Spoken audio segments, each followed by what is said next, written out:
এক ছেলে সমুদ্রের পাড়ে খেলছিল।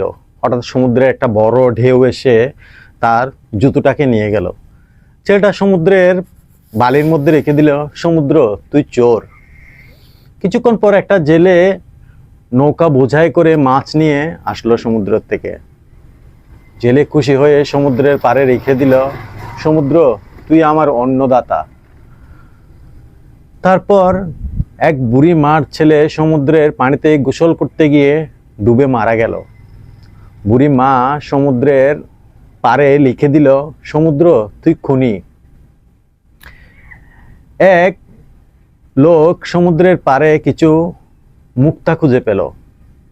সে লোক সমুদ্রের পাড়ে লিখে দিল, সমুদ্র তুই দানি। এভাবে সমুদ্রের পাড়ে এক একটা জিনিস লিখে দেয়, সমুদ্রের ঢেউ এসে সবগুলোকে নিয়ে যায়, তাতে সমুদ্রে কিচ্ছু আসে যায় না। এভাবে আমাদের জীবনটা হওয়া উচিত সমুদ্রের মতো।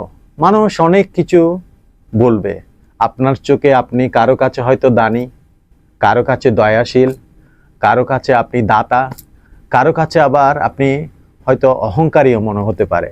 লোকে যে যাই বলুক, আপনাকে আপনার মতোই থাকতে হবে। সমুদ্র যেমনি তার মতো করে আছে, আমাদের জীবনটাও সমুদ্রের মতো হওয়া উচিত। ধন্যবাদ।